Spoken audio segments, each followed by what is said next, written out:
बिहार में कानून व्यवस्था ध्वस्त। और देखिए, बेखौफ अपराधी और मर्डर पर मर्डर के आगे सुशासन सरेंडर, ये भी तस्वीर है जो सामने आ रही है।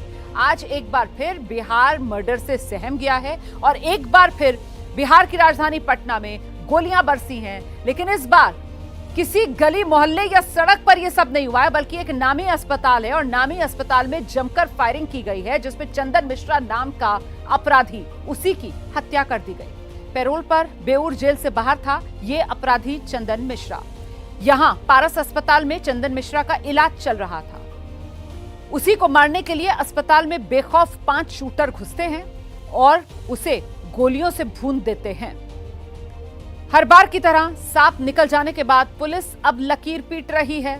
जांच शुरू कर दी गई है। मौके से 15 खाली कारतूस बरामद किए गए हैं। तो मर्डर पर मर्डर और ऐसे में सुशासन का सरेंडर, यही इस वक्त बिहार की सबसे बड़ी खबर है। चंदन मिश्रा हत्याकांड से जुड़ी बड़ी खबर, जिसके बारे में आपको विस्तार से हम जानकारी दे रहे हैं। हिरासत में लिया गया है अस्पताल के 13 सुरक्षा गार्ड्स को, यह इस वक्त बड़ी जानकारी मिल रही है। अस्पताल के 13 गार्ड्स हिरासत में लिए गए हैं, उनसे पूछताछ चल रही है। अस्पताल के कमरे से 15 खोखे बरामद किए गए हैं, यह जानकारी सामने आ रही है। पैरोल खत्म होने से महज 24 घंटे पहले ही चंदन मिश्रा की हत्या कर दी गई, यह भी बड़ी जानकारी है जो अब सामने आई है।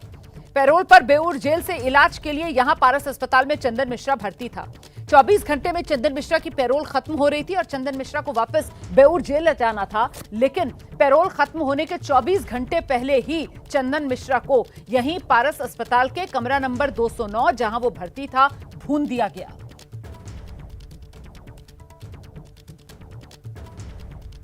पहला शूटर, दूसरा शूटर, तीसरा शूटर, चौथा शूटर, पांचवा शूटर।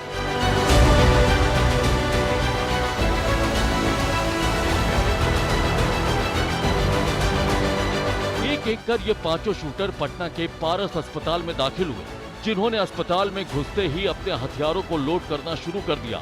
तस्वीरों में आपको सबके हाथ में पिस्टल दिख रही होगी और ये इन पिस्टल को लोड करते दिख रहे हैं। इसके बाद ये शूटर कमरे का दरवाजा खोलते हैं और अंदर दाखिल हो जाते हैं। इसके बाद कमरे के अंदर से गोलियों की आवाज सुनाई देती। ताबड़तोड़ फायरिंग की वजह से अस्पताल में हड़कंप मच गया।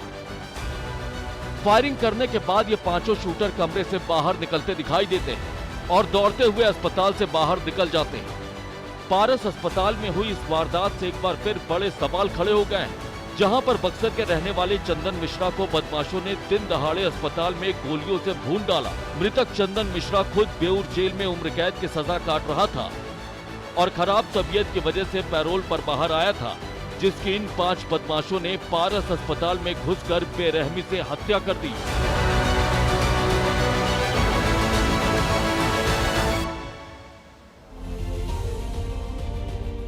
खबर गवाह है पटना का पारस अस्पताल। जिस तरीके से सरेआम 5 शूटर्स ने शूट आउट की वारदात को अंजाम दिया है, उसके बाद लॉ एंड ऑर्डर पर गंभीर सवाल खड़े हो गए हैं। पारस अस्पताल पटना के शास्त्री नगर इलाके में, जिसकी गिनती पटना के पौष इलाकों में होती है। बावजूद इसके 5 हथियारबंद बदमाश अस्पताल में दाखिल हुए और चंदन मिश्रा नाम के गैंगस्टर की हत्या कर आराम से फरार हो गए। अस्पताल के सीसीटीवी फुटेज में सभी बदमाशों की तस्वीर कैद हुई, जिसमें आगे चल रहा बदमाश अपना चेहरा छिपाने की बिल्कुल भी कोशिश नहीं कर रहा।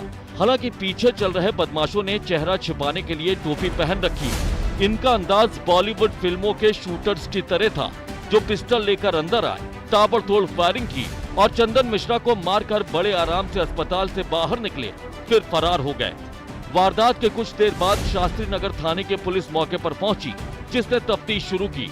हालांकि अभी तक पुलिस के हाथ कोई ठोस सबूत नहीं लगा है और न ही किसी आरोपी को पुलिस ने गिरफ्तार किया है, जिससे पुलिस पर भी गंभीर सवाल खड़े हो गए। देखिए, पारस अस्पताल में चंदन के परिजनों ने अब जमकर हंगामा किया है और साथ ही पुलिस और प्रशासन के खिलाफ भी यहां जमकर नारेबाजी की गई है। तस्वीरें आपके सामने हैं। पारस अस्पताल में पहुंचे हुए हैं चंदन के परिजन, उसके जान पहचान के लोग, रिश्तेदार, दोस्त और जमकर हंगामा यहां पर किया जा रहा है। सवालों के घेरे में कहीं ना कहीं अस्पताल भी है। अस्पताल में सुरक्षा के इंतजाम भी हैं। कटघरे में बिहार की कानून व्यवस्था तो है ही।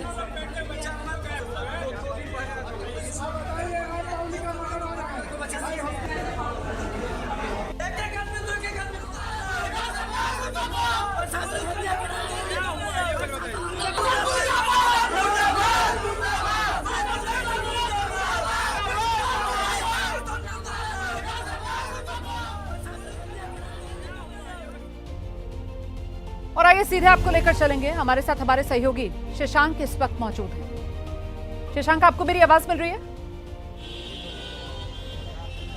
बिल्कुल आ रही है। देखिए जी जी शशांक, जरा बताइए किस तरीके से परिजन के अभी भी यहाँ पर पारस अस्पताल में ही मौजूद हैं और किस तरीके से विरोध प्रदर्शन कर रहे हैं। इस सब के बीच अभी तक पुलिस या जांच कहां तक पहुंची है शशांक? बिल्कुल पुलिस जांच कर रही है। पुलिस के हाथ अब तक खाली है। जिन लोगों ने घटना को अंजाम दिया, 5 लोग उसमें थे, 2 की पहचान हो गई है। अन्य तीन थे उनकी पहचान नहीं हुई है। पुलिस जो है पहचान करने में जुटी हुई है। दानापुर में, विक्रम में, इधर पटना साहिब में, उसके बाद सेंट्रल पटना में भी जो है छापेमारी चल रही है। लेकिन जो चंदन मिश्रा जिनकी मौत हुई है, उनके परिजन बेहद आक्रोशित हैं, यहाँ धरने पर बैठ गए हैं। देखिए इन लोगों का यहाँ पे नारेबाजी भी जो है वो चल रहा है। ये लोग उनके रिश्तेदार हैं। इन लोग का साफ तौर से कहना है कि आखिर अस्पताल के जो गार्ड थे वो सब कहाँ थे, कैसे बिना जांच के अंदर अपराधियों को जाने दिया गया, 5 लोग अंदर हथियार लेकर कैसे चले गए। तो ये लोग आक्रोशित हैं, पुलिस और हॉस्पिटल के खिलाफ में नारेबाजी कर रहे हैं। अच्छा ये बताइए, क्या आप लोग चाहते हो, नारेबाजी क्यों? हम लोग कहीं हॉस्पिटल से मांग है कि जब पेशेंट जो है जो मरीज था उसके परिवार वालों को आप मिलने नहीं देते तो 2 आदमी से अधिक नहीं जाएगा एक बार में। 6 अपराधी कैसे चला गया? ये हॉस्पिटल की मिली भगत है। एमडी साहब को कुछ संतोषजनक जवाब देना पड़ेगा आके यहाँ पे। परिवार वालों को आप मिलने नहीं देते। 6 अपराधी फिल्मी स्टाइल से आते हैं। उस टाइम ना आपकी नर्स रहती है, ना एक गार्ड रहता है, सिक्योरिटी कुछ नहीं। आप कहिएगा कि बिहार का आप यहाँ के जो गार्ड हैं, आपको लग रहा है कि उनकी लापरवाही है? बिल्कुल बिना जांच के अंदर जाने घोर लापरवाही, घोर अनियमितता के साथ ही लोग ढुका दिया। कल ही छूटने वाले थे, चंदन मिश्रा का कल ही यहाँ से हेतु था, लेकिन ये लोग एक दिन रोक दिया और सुबह घटना को अंजाम दिलवा दिया। ये पूरा हॉस्पिटल की मिली। अच्छा ये बताइए, 2 तारीख को बाहर आए थे ना, और कल पेरोल उनका खत्म हो रहा था, और ये पेरोल खत्म होने के 24 घंटे पहले जो हत्या की गई जी, किसी पे शक है? हम लोग कैसे बता सकते हैं? सीसीटीवी फुटेज से भी आप देख सकते हैं। हम लोग क्या बता सकते हैं? हम लोग परिजन है, रिलेटिव। बिना जांच के अंदर जाने दिया गया, आपको लग रहा है?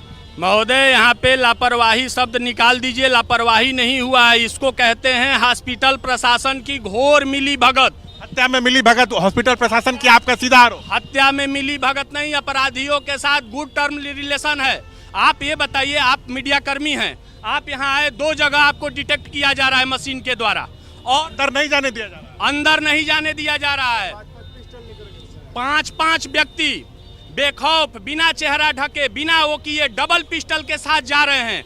उनको प्रशासन का, मीडिया के फुटेज को बारीकी से देखिएगा, उसमें हॉस्पिटल प्रशासन के लोग ले जा करके रूम दिखा रहे हैं। आखिर ये बताइए, पता कैसे चला कि 209 नंबर कमरे में? ये भी एक बिल्कुल जी, प्रशासन यहाँ के जितने भी हॉस्पिटल के लोग हैं, कर्मचारी, वो सब मिले हुए रहते हैं पैसा लेकर। और पुलिस कह रही है कि हो सकता है गैंगवार में। बिल्कुल, तो देखिए किस तरीके के सवाल हैं जो परिजनों की तरफ से उठाए जा रहे हैं। कटघरों में बिहार की कानून व्यवस्था इस वक्त खड़ी नजर आ रही है। बहुत शुक्रिया आपका शशांक इस तमाम जानकारी के लिए। देखिए बिहार के सहरसा में भी स्टेडियम परिसर में चल रहे होमगार्ड बहाली का एक वीडियो बनाना युवक को महंगा पड़ गया है। दरअसल स्टेडियम परिसर में होमगार्ड बहाली प्रक्रिया के लिए महिला अभ्यर्थियों का फिजिकल टेस्ट लिया जा रहा था। इस दौरान एक युवक पेड़ पर चढ़ गया, अपने मोबाइल फोन से बहाली प्रक्रिया का वीडियो बनाने लगा, और इस दौरान पुलिस की नजर युवक पर पड़ी तो पुलिस के जवानों ने युवक को घेरा और जमकर उसकी धुनाई हुई। कड़ी मशक्कत के बाद किसी तरीके से पेड़ पर चढ़कर युवक को पहले नीचे उतारा गया। युवक का आरोप है पुलिस के जवान उसकी जमकर पहले पिटाई कर रहे थे और उसके बाद उसका मोबाइल फोन लेकर सारे वीडियोस भी डिलीट करवा दिए। वहीं घटना के बाद होमगार्ड अभ्यर्थियों के परिजन स्टेडियम परिसर के बाहर गोलबंद हो गए। हालांकि पुलिस ने फौरन ही सभी लोगों को वहां से हटा दिया।